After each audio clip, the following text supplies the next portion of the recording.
बेटा पार्टी, आज हम आप लोगों को पुनः ट्रिग्नोमेट्री त्रिकोणमिति का परिचय एक माने आपका चैप्टर है हाई स्कूल में। समझ ही रहे हो कि परिचय करा, इंट्रोडक्शन करा, introduction of trigonometry.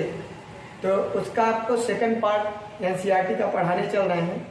Actual second part पढ़ने के पहले आप लोगों को इसमें जो आपका क्वेश्चन आप देखते होंगे उसमें एंगल के आपको वैल्यूज क्या होना चाहिए, याद होना चाहिए। अगर याद है बेटा तो आसानी से आपका कार्य हो जाएगा। निकालने में बड़ी प्रॉब्लम होती है या उसमें टाइमिंग ज़्यादा लगेगा। तो निकालना न सिखा के डायरेक्ट महसूस कर रहे हैं कि आप पक्का याद कर लोगे और उसके तत्पश्चात आपको लगाने चल रहे हैं। आपको 11th का मैंने आपको बताया कि ट्रिग्नोमेट्रिक के कुछ वीडियो बनाए हैं। अगर उसको आप 11th क्लास वाला पढ़ लेंगे, जिसका नाम है बेटा लोग ट्रिग्नोमेट्रिक फंक्शन करके बनाया हूँ, अगर उसको पढ़ लेंगे तो आपका संपूर्ण क्वेश्चन, आपको एक भी क्वेश्चन पढ़ने की आवश्यकता नहीं है, अर्थात पूरा का पूरा बेटा पार्टी बना चुके हैं। अब जो अच्छे भैया हैं वो ये न सोचेंगे कि वो 11th का है, बल्कि ये सोचे कि वो 10th का कोर्स है, उसको आपको पढ़ना है और वही आपका आएगा। तो आप जानिए कि जब आप थोड़ा सा ज्यादा पढ़ लोगे तो उसके अंतर्गत कोई भी सब आ जाएगा और उसमें इतना भी ज्यादा नहीं है कि आपके आउट ऑफ कोर्स है। ठीक है ना बेटा? तो चलिए आपको लेके चलते हैं। जैसे आपका पहला क्वेश्चन दिया है बेटा, sin 60 cos 30 sin 30 cos 60, sign ए कास भी, कास ए साइन भी। ये आपका क्वेश्चन है। आपका एक फार्मूला ये एक दो प्रकार से बताते हैं। आपको बताते हैं बेटा यहाँ पे मेथड वन बताते हैं। मेथड वन में क्या करेंगे, 60 का वैल्यू रखेंगे। जिस बच्चे का याद है उसको पता है कि साइन 60 का मान √3/2 होता है। कास 30 का वैल्यू आप रखेंगे। जिस बच्चे को पता है कि कास 30 का वैल्यू क्या होता है बेटा लोग, 1/√3। नो, यहाँ पे क्या होता है 2/√3। क्या होता है बेटा लोग, कास 30 का मान क्या होता है बेटा लोग, 2/√3। नो, √3/2। जो साइन 60 का मान वही कास 30 का मान बेटा पार्टी है। ध्यान रखिए, मैं देख रहा था कि आप लोगों को आता है कि नहीं आता है। फिलहाल चलिए वीडियो वाले बच्चे जाने। यहाँ पे बेटा क्या है, कास 30 का मान क्या होता है, √3/2। अब क्या होता है, साइन 30 का मान 1/2, कास 60 का मान भी बेटा 1/2। ठीक है ना? जो कास 30 का मान वही साइन 60 का मान। अब जस्ट अपोजिट, जो साइन 30 का मान वही कास 60 का मान। जब आप याद करने लगे तो इस तरीके को आप अवश्य ही अपनाएं। अब यहाँ पे क्या हो जाएगा, रूट में रूट का गुणा होगा तो √9 होगा। 9 का वर्गमूल निकालेंगे 3 होगा। 2 2 जा 4 होगा। यहाँ 1 1 जा 2 2 जा 4। अब बेटा आप देख रहे हो, जोड़ोगे इसको 4 4 एलसीएम जब आपका बराबर है तो ऊपर ज्यों करते हो जोड़ दिया जाता है, ज्यों करते हो घटा दिया जाता है। तो 3 और 1 क्या हो जाएगा बेटा, 4/4 हो जाएगा, अर्थात कट जाएगा, 1 हो जाएगा। सेकंड मेथड इसी को आप जानिए बेटा लोग। ये तो आपका फर्स्ट मेथड था। सेकंड मेथड मैं इसी को बताने चल रहा हूँ, आप लोग केयर करिए। जो बच्चा 11th लगा लेगा उसको थोड़ा और आसान होगा। यहाँ पे मान लेंगे आप क्या माना, 60 अंश बराबर A और 30 अंश बराबर बेटा B। अब क्या लिखेंगे बेटा, साइन A कास B, फिर कास A 60 पहले लिखो, कास A साइन B। 30 के स्थान पे आपने B रख दिया, इधर लिख दिया, 60 के स्थान पे लिख दिया। इसका एक फार्मूला होता है बेटा, sine A cos B, cos A sine B बराबर साइन A प्लस B। अब बेटा इसका वैल्यू हो जाएगा साइन A पर प्लस B का मतलब है A के स्थान पे क्या रखेंगे बेटा 60, B के स्थान पे क्या रखेंगे बेटा 30। क्या हो जाएगा बेटा साइन 90। साइन 90 का मान क्या होता है, वैल्यू होता है साइन 90 का मान 1 होता है। ये आपका सेकंड है। आप आगे चल के यही सब मेथड पढ़ने वाले हैं। अभी भी आप इसको जागरूक रहिए, अभी भी पढ़िए। फार्मूला आपका लर्न होना चाहिए। क्या होना चाहिए, sine A cos B, cos A sine B बराबर साइन A प्लस B। ठीक है ना? चलिए आगे चलते हैं। अब बेटा पार्टी नेक्स्ट क्वेश्चन में क्या है, नेक्स्ट क्वेश्चन आपका दिया है 2 tan square 45 plus cos square 13 minus sine square 60। 2 tan 45 का मान 1/2 माने 1 का स्क्वायर कर देंगे। काश 30 का मान क्या हो जाएगा बेटा लोग, अभी अभी बता दो, साइन 60 का मान वही काश 30 का मान। यहाँ साइन 60 का मान क्या रख देंगे बेटा, √3/2 का होल स्क्वायर। अब यहाँ पे आप बेटा लोग इसको ध्यान देंगे, यहाँ पे क्या करेंगे 2, यहाँ पे आप स्क्वायर कर दें। स्क्वायर का मतलब वही देखो, एक प्लस है वही माइनस है, तो प्लस से माइनस क्या हुआ, कट गया बेटा, अर्थात यहाँ क्या आ गया बेटा, आपका आंसर आपका 0 आ गया, वो 2 आ गया, वो कटने के बाद बेटा आपका क्या आ गया, 2 आ गया। आई होप बेटा ये भी आपके क्वेश्चन समझ में आया होगा, ठीक है ना। चलिए नेक्स्ट पर चलते हैं, आपको लेकर जैसे इसी तरीके से आपका एक क्वेश्चन इसी में दिया है। फर्स्ट क्वेश्चन में 5 क्वेश्चन दिया गया है, फर्स्ट में 5 नंबर तक है, 1 2 3 रोमन में, उसमें का 5 नंबर आपको लिखने चल रहे हैं। काश स्क्वायर 60 बेटा 4 sec square 30 tan square 45 divide by sine square 30 plus cos square 30। एक बात का आप लोग ध्यान रखिएगा बेटा, यहाँ पे भी थोड़ा सा फार्मूला अगर लगा दे तो ज़्यादा बेटर पड़ेगा। ये सूत्र होता है sign square 30 plus cos square 30 बराबर 1, लेकिन चूंकि अब आपको हल करना है तो वैल्यू रखो और रख के हल करो, इज बेटर देन। कैसे इसका वैल्यू ऐसे भी आप हल करोगे तो एक ही आ जाएगा। देखिए यहाँ क्या हो जाएगा बेटा 5 काश 60 का मान 1/2। जिस बच्चे का याद है स्क्वायर है तो स्क्वायर कर देंगे, क्यूब है तो क्यूब करेंगे, सिर्फ काश 60 है तो 1/2 रख देंगे। बात हमारी समझ रहे होंगे। जिस बच्चे का इसका वैल्यू याद है ना, उसको किसी भी प्रकार की कोई दिक्कत ना होगी। जैसे यहाँ पे नेक्स्ट में बेटा 4, अब ये क्या है, सेक 30 है। सेक 30 अर्थात काश 30 का उल्टा होता है। काश 30 बराबर क्या होता है बेटा लोग, √3/2, इसका होगा 2/√3। क्या हो जाएगा बेटा लोग, 2/√3 का होल स्क्वायर। यहाँ 45 tan 45 का मान बेटा 41 होता है। साइन 30 का मान बेटा लोग 1/2 होता है। अब काश 30 का मान बेटा लोग √3/2 होता है। बात समझ में आया होगा। सबका मैंने वैल्यू लिख दिया, अभी कुछ भी किया नहीं है। अब आप भी ऐसे ही, जब आपको सबका वैल्यू पता रहेगा तो फटाफट लिख देंगे और लिखने के बाद स्क्वायर है तो स्क्वायर, क्यूब है तो क्यूब कर देंगे। लेकिन अगर आपको पता ही नहीं है वैल्यू तब क्या करेंगे, तब आप कुछ नहीं कर पाएंगे। सुनाई पड़ा, सीधी सीधी बात, कुछ भी नहीं कर पाएंगे। अच्छे भैया की तरह, अच्छे बच्चा की तरह, अच्छे बेटा की तरह क्या करो, पूरा वैल्यू आप क्या करो, लर्न कर लो। लर्न करने के बाद फिर ट्रिग्नोमेट्रिक में पहुंचो और इसको हल करो, आराम से आएगा। अब यहाँ क्या हो जाएगा 5 1/4 प्लस 4 2 2 जा 4/3 प्लस -1। यहाँ क्या हो जाएगा 1/4 3/4। अब यहाँ पे क्या करेंगे बेटा, 5/4, ये 4 चौक 16/3 -1 डिवाइड बाई, यहाँ पे क्या हो जाएगा 4/4 कट गया 1, 1 का भाग दोगे तो ही आएगा, आ रहा है, ठीक है। अब यहाँ क्या करेंगे, यहाँ आ रहा है, चलिए देखेंगे। अब यहाँ पे क्या करेंगे बेटा लोग, एलसीएम 12 हो जाएगा। 12 होगा 4 3 12 3 5 15 3 चौक 12 16 चौका 64। और यहाँ 1 कर दो तो 1 आई मीन -12। अब क्या करेंगे, इसमें से इसको निकाल देंगे तो 3 बचा, 3 इसमें जोड़ देंगे तो क्या हो जाएगा बेटा 67/12। कितना आ गया बेटा, 5वें का आंसर आपका 67/12 हो गया। अब चलिए आगे आपको लेके चलते हैं। आपका बेटा एक क्वेश्चन और है, इस टाइप का क्वेश्चन तो हमको लगता है आपको समझ में आ गया होगा। कैसे हमने निकाला, बहुत सिंपल है, थोड़ा फास्ट है क्या, फिर से देख लो आराम से। 60 का मान इतना होता है, रख दिया। 30 का मान इतना होता है, सेक 30 का मान इतना होता है, 45 का tan मान इतना होता है, साइन 30 का मान ये है, काश 30 का मान ये है। सभी स्थान पे स्क्वायर था इसलिए सब पर स्क्वायर लगा दिया। गुणांक बगल में पड़ा, इसका बाद में गुणा कर लेंगे। इसका गुणा किया देखो 1/4, इसका 3/4, और यहाँ पे देखो 1/4, यहाँ 4 ये पड़ा है, ये 2 दूनी 4, अंडर रूट भाग गया, यहाँ -1। इसको जोड़ लिया, काट दिया, 1 का भाग देंगे तो वही हो जाएगा, अर्थात नीचे का पोर्शन खत्म हो गया, ऊपर बचा।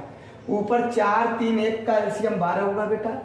4 3 12, 3 जो आया उसके ऊपर में गुणा किया, 3 5 15, 3 चौक 12, 4 का गुणा इसमें किया 16 चौका 64, 1 का भाग दिया 12 आया, 12 1 का गुणा किया इतना हुआ, अर्थात 3 सर। आप इसमें से इसको जोड़ के घटा दो, चाहे 15 में से डायरेक्ट 12 घटाओ 3 बचा, इसमें जोड़ा आई ओके हो जाएगा। चलो बेटा पार्टी आगे चलते हैं। बेटा लोग ध्यान रखना, बोर्ड एग्जाम आपका बहुत जल्द आने वाला है। आप कितना रिवीजन कर रहे हो, कितना आगे पीछे लगा रहे हो, ये बहुत मायने रखता है। मैथमेटिक्स आपका बहुत इजी वे में है, लेकिन आप अगर मेहनत नहीं करोगे तो मैथमेटिक्स में अच्छा नंबर नहीं प्राप्त कर पाओगे, क्योंकि मैथ में सबसे इजी सब्जेक्ट मैथ का होता है जिन बच्चों को आता है, और जिन बच्चों को नहीं आता वो मैथ सबसे टफ होता है, उसका सब्जेक्ट ही सबसे टफ हो जाता है, और उसके लिए जिम्मेदार आप ही होते हैं, क्योंकि छोटी छोटी चीज़ों का ज्ञान नहीं होता है। जो बच्चे छोटे छोटे हैं वो अपने ज्ञान को बढ़ाएं। आप छोटे छोटे गुणा भाग जोड़ घटाना, एलसीएम एचसीएफ और अलजेब्रिक में भी यही सारे पोर्शन आपको तैयार करने चाहिए, तब जाके आपको मैथमेटिक्स का वीकनेस पॉइंट समाप्त हो जाएगा और तब आप हाई लेवल का मैथ लगा पाएंगे। चलिए फिलहाल आगे चलते हैं। एक क्वेश्चन दिया है आपका एनसीईआरटी का ही है, कह रहा है 10 a + b बराबर बेटा दिया है √3 और दिया है 10 a - b इक्वलेंट दिया है बेटा 1/√3 ये दिया है। और बेटा इसमें कह रहा है a और b का मान बताओ। क्या पूछ रहा है? a तथा b का मान पूछ रहा है। सिंपल तरीका क्या है, ये कितने अंश का मान है tan के सापेक्ष, माने tan के रूप में। अब tan a + b, ये tan 60 का मान है बेटा। आपको अच्छे भैया हो तो याद होगा, नहीं है तो याद करो। ये बेटा क्या हो जाएगा, tan a - b बराबर tan 30 का मान है। कितने का मान है बेटा? tan 30 का। देखिए tan से tan कट गया तो क्या बचा बेटा, a + b बराबर 60 अंश। इसको समीकरण 1 माना। यहाँ tan से tan कट गया तो बेटा क्या आ गया, a - b बराबर 30 अंश। ये 2 हो गया। tan बेटा ऐसे ही कट जाता है, tan का भाग हो जाता है, tan इनवर्स हो जाता है, और tan इनवर्स होने पे कट जाता है। जब नेक्स्ट चैप्टर आप जाओगे तो tan इनवर्स आपका 12th में मिलेगा, वहाँ टेक्नामेट्रिक इनवर्स टेक्नामेट्रिक मिलता है, समझ रहे हो ना, प्रतिलोम मिलता है। और अच्छा एक बात और जानो, प्रतिलोम को भी हल करने के लिए टेक्नामेट्रिक फंक्शन की जरूरत पड़ता है, और टेक्नामेट्रिक फंक्शन के लिए इंट्रोडक्शन ऑफ टेक्नामेट्रिक की जरूरत पड़ता है। बात समझ में आना, तुम्हारे चैप्टर की जरूरत 11th में है, 11th की जरूरत 12th में है, और 12th की जरूरत लाइफ में है। ये आप ध्यान रखिए, अर्थात पूरा का पूरा लाइफ में है, समझ रहे हो ना। 9th 11th 12th सब आपके एग्जाम में एसएससी वगैरह कंपटीशन में भी आता है। बात समझ में, कोई भी कंपटीशन वहाँ भी आता है, ठीक है ना। इसलिए आप लोग केयर करो। अब तो ये समीकरण बन गया छोटा सा। अब इसको क्या करेंगे, जोड़ने पर समीकरण 1 में 2 को जोड़ेंगे तो b से b कट गया, 2a बराबर क्या हो गया 90, तो a बराबर क्या हो जाएगा 45, क्योंकि 2 का भाग दे देंगे। अब a का मान 1 में रख दें, 1 में रखेंगे 45 + b इक्वलेंट 60। अब बेटा b बराबर क्या हो जाएगा 60 बराबर क्या हो गया 15, क्या हो जाएगा 15 हो जाएगा। ठीक है बेटा लोग, चलिए आगे चलते हैं। आगे का क्वेश्चन आपका बेटा लोग है, कह रहा है कि PQR एक त्रिभुज है। क्या कर रहा है, मेरी बात को समझ लो बेटा, सवाल हम उतारेंगे नहीं, आप उसको लिख लो। मैं बोल रहा हूं सवाल, PQR एक त्रिभुज है जिसमें बेटा कह रहा है Q समकोण है। Q क्या है बेटा, समकोण है।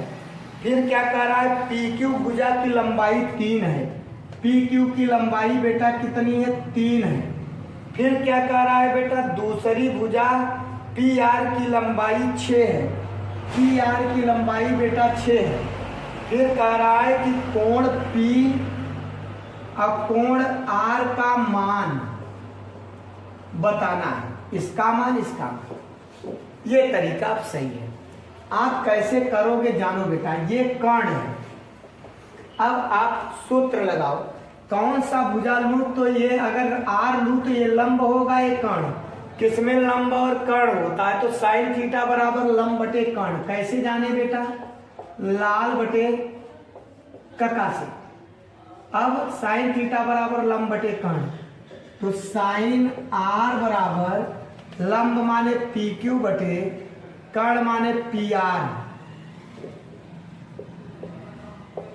अब पी क्यू कितना है बेटा? 3। पी आर कितना है बेटा? 6। इसको हमने दिया काट। अब बेटा साइन आर बराबर क्या है बेटा? साइन आर बराबर 1/2 का मान है साइन 30 अंश का। तो कोण आर बराबर साइन से साइन कट जाएगा, आर बराबर कितना आ जाएगा बेटा? 30 अंश। हमको लगता है ये आपके समझ में आया होगा। अब क्या करेंगे बेटा? अब ऐसा क्या करें, चलो इससे निकाल लेते हैं। 2 तरीका है। एक तरीका Q का मान कोण Q बराबर आपका 90 दिया है, R बराबर 30 है, तो दोनों जोड़ लो, 180 में घटा दो तो आ जाएगा। दूसरा तरीका क्या है कि अगर इसके अनुसार लूं तो ये लंब ये हो जाएगा। तो आधार बटे कर्ण किसका होता है बेटा? कास बराबर। तो लिखेंगे कास P बराबर, क्या लिखेंगे? कास P बराबर क्या होगा? आधार बटे कर्ण। कास बराबर आधार बटे कर्ण, तो कास P के लिए ये लंब, तो ये आधार, कर्ण तो निश्चित है। अब ये कितना है बेटा? 3। ये कितना है बेटा? 6। 1/2 कास P बराबर कास 1/2 का मान बेटा पार्टी कास 60 अंश होता है। तो अब इससे ये काट दिए तो कोण P बराबर कई अंश आ गया? 60। अर्थात P का मान 60 अंश, R का मान 30 अंश। इस तरीके से P और R का मान निकाला गया। फिर से समझ लो, कह रहा है एक PQR त्रिभुज है, उसमें Q समकोण है। PQR त्रिभुज है, Q समकोण है, उसमें PQ भुजा आपका 3 है, PR भुजा आपका 6 है। कह रहा है इस कोण का मान बताना है। तो मैंने PQR त्रिभुज के अनुसार यहाँ पे लिख दिया त्रिभुज PQR से Q बराबर समकोण है। तो साइन R बराबर फार्मूला होता है लंब बटे कर्ण। तो साइन R के लिए ये लंब ये कर्ण, तो लंब बटे कर्ण 1/2। तो साइन R बराबर 1/2, तो साइन R का मान 1/2 का मान 30 अंश। साइन से साइन कटा, R बराबर 30 आ गया। अब इसी तरीके से बेटा किसका भुजा निकालना है आपको? कौन सा कोण? P। तो मैंने P के लिए ये भुजा दिया है 2। कौन कौन भुजा है? P के लिए लंब है तो आधार दिया है, तो आधार बटे कर्ण, तो P का मैंने सूत्र लगा दिया। तो क्या हो गया बेटा? यहाँ पे P बराबर A/K, आधार बटे कर्ण है ना। तो अब क्या किया? आधार भुजा ये है 3 लिख दिया, कर्ण भुजा ये है लिख दिया, हल किया 1/2। तो कास 60 का वैल्यू कितना होता है? 1/2 का मान कास 60 होता है। कास से कास कटा P बराबर 60 अंश। अब हम देख लेंगे Q बराबर 90 अंश दिया है, R बराबर 30 अंश, P बराबर 60 अंश, ये दोनों मिला के 90 180। आई मीन किसी भी त्रिभुज में तीनों कोणों का योग 180 अंश होता है। इसको बेटा पार्टी आप ध्यान रखिएगा। आई होप सरल हो, कोई क्वेश्चन में बहुत टफ तो है नहीं कि आपको समझ में नहीं आ रहा होगा। अब यह है कि थोड़ा सा आपको आइडियाज चाहिए, जो आइडियाज आपको मैं दे रहा हूँ, और उसके बाद आप अपने कोर्स पर लग जाएंगे तो अपने आप आ जाएगा।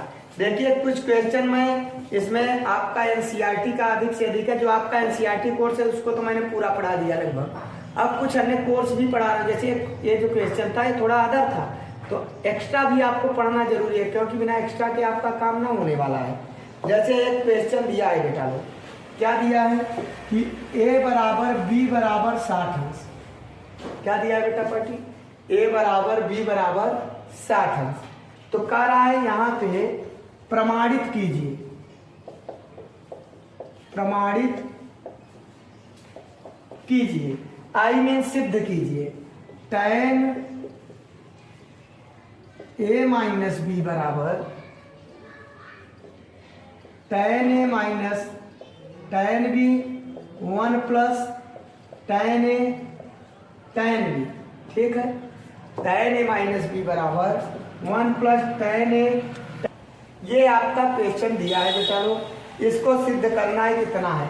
अब देखिए tan a बराबर b बराबर 60, यहाँ पे रख दो बेटा tan 60 माइनस 60 बराबर tan 60 माइनस tan 60 बटे 1 प्लस tan 60, इसका मान tan 0। और बेटा यहाँ भी आप भाग दे दीजिए, भाग दे देंगे तो क्या हो जाएगा, ये 0 हो गया। और 1 प्लस tan 60 भाई tan 60 से tan 60 का मान क्या हुआ, घट गया। अब यहाँ पे आपको ध्यान रखना है कि tan 0 का मान क्या होता है, ये आपको आना जरूरी है। तो बेटा पार्टी tan 0 का मान 0 होता है, और इधर भी भाग दे दिया, क्या हो गया, 0 हो गया। दोनों साथ साथ चले लेकर, बात समझ में आ रहा है, सिंपल है यार। यहाँ a और b है बच्चा, यहाँ पे रख दिया, ये कर दिया 0, tan 0 का वैल्यू 1 और tan 0 का वैल्यू 0। यहाँ भी tan 60 से 60 डायरेक्ट कट गया 0।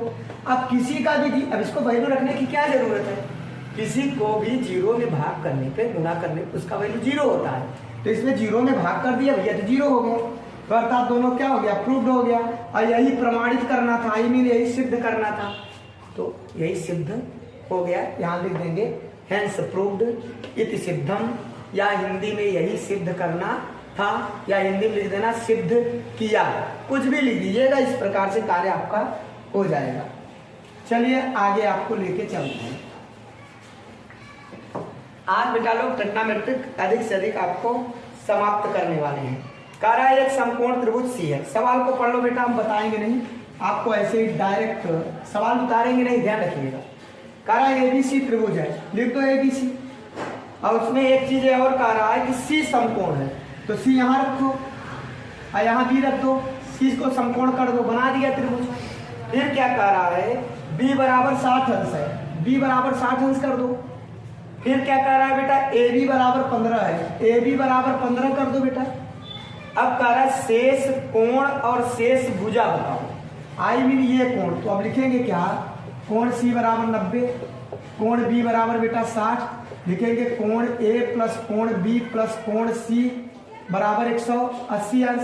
यहाँ लिखेंगे त्रिभुज के तीनों अंत कोणों से, ये सुंदर सा जो मैंने लिखा है इसका मतलब समझ गए होंगे ना आप लोग। लिखे त्रिभुज के तीनों अंत कोणों का योग, त्रिभुज के तीनों अंत कोणों से, इतना भी लिख देंगे काम चलेगा। समझ गए ना इसका मतलब, बाद में मत कर देना राइटिंग खराब है। क्या लिखना है, त्रिभुज के तीनों अंत कोण से, ये तीनों अंत कोणों का रूल होता है बेटा 180 अंश। अब बेटा देखो इधर ए का वैल्यू दिया नहीं है, बी का वैल्यू 60 है, सी का वैल्यू 90 है। अब बेटा क्या हो गया 180 है, ए बराबर बेटा क्या हो गया 9 6 15 150, 150 उधर ले जाएंगे तो 180 माइनस 150 बराबर 30 अंश। चलो एक तो आ गया, करा शेष कोण बताइए, तो कोण आपका एक आंसर, तो त्रिभुज में एक कोण का वैल्यू 30 हो गया, बाकी दो कोण दिया था। चलिए अब शेष भुजा भी चाहिए, चलो साइन 60 बराबर सूत्र क्या होता है, लंब बटे कर्ण। तो लंब माने एसी भुजा बटे कर्ण माने ए बी भुजा, आई मीन एसी का वैल्यू है ना, इसका है साइन 60 का वैल्यू, अभी बताया था ना आपको, क्या होता है √3/2। अब क्या करेंगे, √3/2 AC बाई 15 का यहाँ मल्टीप्लाई कर दो, तो बेटा AC बराबर क्या हो जाएगा, यहाँ पे इम्प्लाइज दैट लगा दो, तो AC बराबर आपका 15√3/2। चलिए अब क्या करेंगे बेटा लोग, ये भुजा हो गया, इसको भी निकालना है, तो cos 60 से निकाल लो। cos 60 बराबर क्या हो जाएगा, cos 60 के लिए लंब, ये क्या होगा आधार, cos बराबर आधार बटे कर्ण, ये आधार है ना 60 के लिए, ये लंब है, ये आधार है BC। आपको बताया ना पूरा भुजा, बताए थे ना, लाल बटे का पूरा बताया ना, उसको पुराना वीडियो देखिए, अब वीडियो देखेंगे तो क्या कर रहे हैं हम ना, तुमको समझ में आएगा, ठीक है। अब देखेंगे इधर, चलिए आगे, cos 60 बराबर अब क्या है, BC बराबर आधार बटे कर्ण। अब बेटा 60 का मान 1/2, BC बराबर 15 का यहाँ मल्टीप्लाई, BC बराबर क्या हो जाएगा 15/2। इस तरीके से आपका वैल्यू एक ये हो गया बेटा, एक आंसर ये हो जाएगा और एक आंसर बेटा 15/2। आप और सुंदर लिखना चाहे तो इसको 7.5 भी लिख सकते हैं। बात समझ में आ रहा होगा।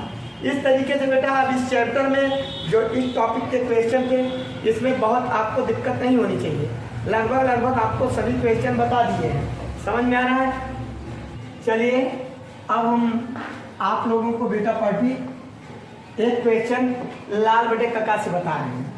देखो बेटा ऐसे ही रहता है आपका, कहता है कि एक PQR त्रिभुज है और उस PQR में Q समकोण है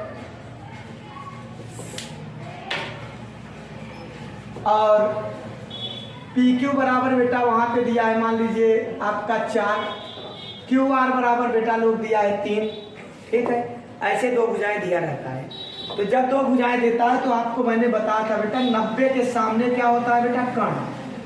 जो कोण पूछा जाए उसके सामने लंब। बात समझ गया। शेष जो भुजा बचे वो आधार। तो यहाँ पे क्या करेंगे आप कि पाइथागोरस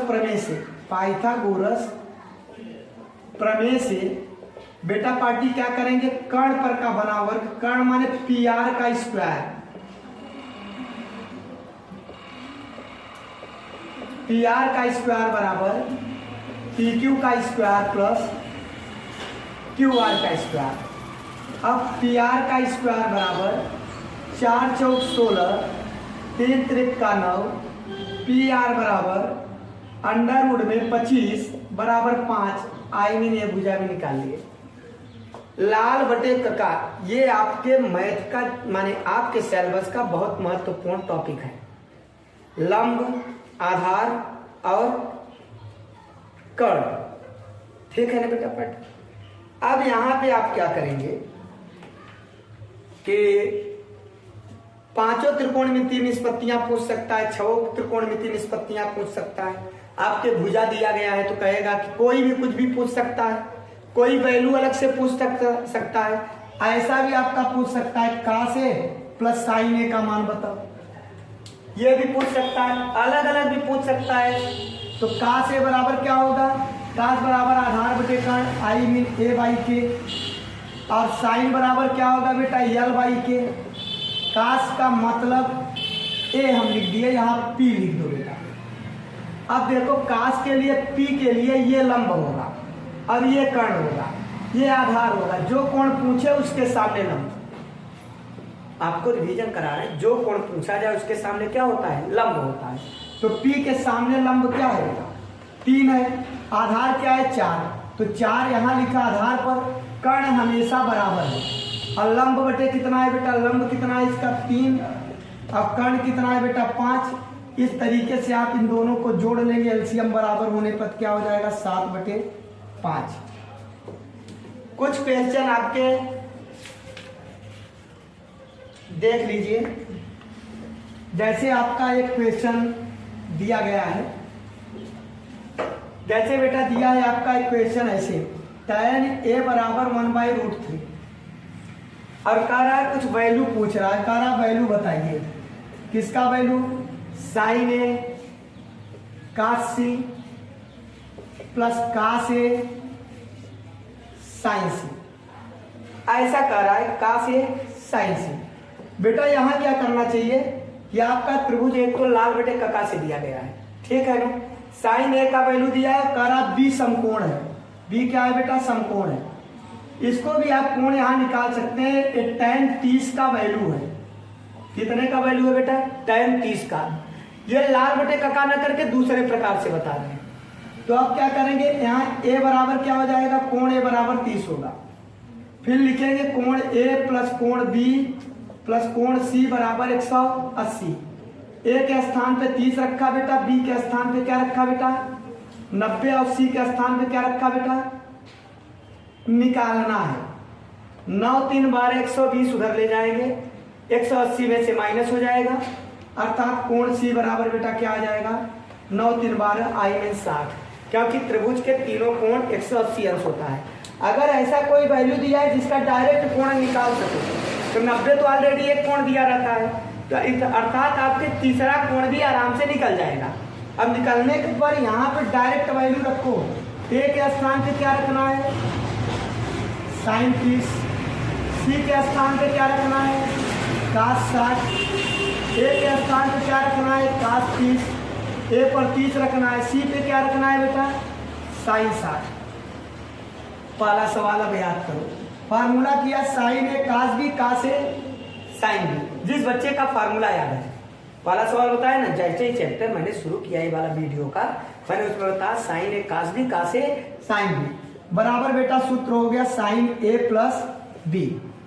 और साइन ए प्लस बी बराबर साइन क्या हो गया बेटा लोग, साइन 90 अंश। और साइन 90 का मान क्या होता है बेटा, साइन 90 का मान 1 कितना होता है, साइन 90 का मान 1 होता है। और cos 90 का मान बेटा 0 होता है। इस तरीके से आपका आंसर आ गया, कितना आ गया बेटा लोग, 1 आ गया। चलिए इसी में और आपको शुरू करते हैं। शुरू नहीं करते हैं, क्वेश्चन आपके बुक में दिया गया वो बता रहा है ना, ऐसा मत सोचो कि मैं अपने से बता रहा हूँ। अभी इसके पहले जस्ट जो बताया था वही अपने से बताया था, अपने से स्वयं मान लिया था। ये क्वेश्चन आपके बुक का क्वेश्चन है, ठीक है ना। जैसे एक क्वेश्चन इसी के आधार पर कह रहा, वैल्यू बताओ क्या पूछ रहा है बेटा, कह रहा है cos ए cos सी माइनस कर रहा है साइन ए साइन सी। मान मैंने निकाल लिया, मान तो कैसे निकाला फिर से एक बार चेक कर लो, मान कैसे निकाला। tan ए 1/√3 का मान tan 30 अंश होता है बेटा। तो tan 30 अंश को मैंने क्या किया, ए tan से tan कट गया तो a बराबर 30 आ गया। अब b बेटा 60 90 ऑलरेडी दिया है, तो a और b जोड़कर मैंने a b जोड़ के 90 30 घटा दिया, c का भी वैल्यू आ गया। जब तीनों कोण का वैल्यू आ गया तो यहाँ कोण वही पूछ रहा है a और c। a वाले पर a का वैल्यू रखो, c वाले पे c का। तो यहाँ क्या होगा बेटा, cos 30 cos 60 sin 30 sin 60। अब यहाँ भी सूत्र याद कर लो बेटा। सूत्र क्या होता है, cos a cos b minus sine A sine B बराबर cos a प्लस b। ये फार्मूला है बेटा। यहाँ माइनस तो यहाँ cos में प्लस, और यहाँ प्लस तो यहाँ cos में माइनस, फार्मूला है। साइन में क्या होता है, साइन ए cos b प्लस cos ए साइन बी बराबर साइन ए प्लस बी, प्लस में प्लस। अब साइन ए cos b माइनस cos ए साइन बी बराबर साइन ए माइनस बी। फार्मूला आप अच्छे से याद कर लो, ये आपके कोर्स का ही है। अब यहाँ पे हम इसके अनुसार देखो, cos A cos b minus sine A sine B बराबर cos ए प्लस बी, माने इन दोनों कोणों को जोड़ लेंगे तो क्या हो जाएगा बेटा, 30 प्लस 60। अब क्या हो जाएगा बेटा, यहाँ cos 90।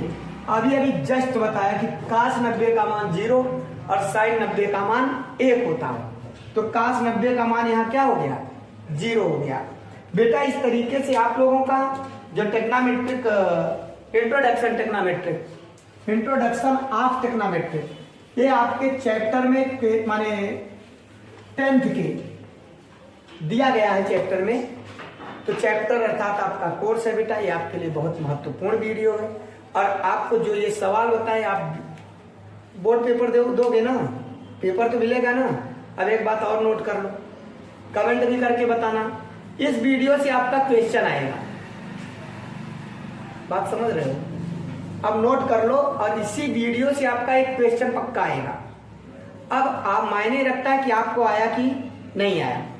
अर्थात बेटा ये जो मेथड है ना, इतने इंपॉर्टेंट होते हैं कि इसमें से क्वेश्चन नहीं देगा तो फिर देगा कहाँ से, आप अपने सोच लो। इसलिए सब लोग मेहनत करो और अच्छे से बेटा लोग तैयारी करो, जिससे आपका ये टेक्नोमेट्रिक वाला जो चैप्टर है ये आप आसानी से हल कर सकें। अब बेटा लोग एक्चुअल अगला टॉपिक जो है आपको नेक्स्ट वीडियो में बताया जाएगा। वीडियो यदि पसंद आया है तो आप इसको लाइक करिए, सब्सक्राइब करिए, शेयर करिए, और हाँ अपने साथियों को भी भेजिए जो आपके बहुत महत्वपूर्ण मित्र हों, जिससे उनका भी अच्छा कार्य हो सके। क्योंकि प्रत्येक बुक से पढ़ा रहा हूँ, आप ये मत सोचना कि किसी एक बुक का क्वेश्चन है, सभी बुक का क्वेश्चन है। आप अपने बुक में क्वेश्चन मिलाइए, देखिए पक्का मिलेगा। इसलिए बेटा लोग अपने बुक को उठाइए, क्वेश्चन वहाँ से भी लीजिए, पढ़िए और देखिए किस प्रकार से सलूशन निकलता है। धन्यवाद।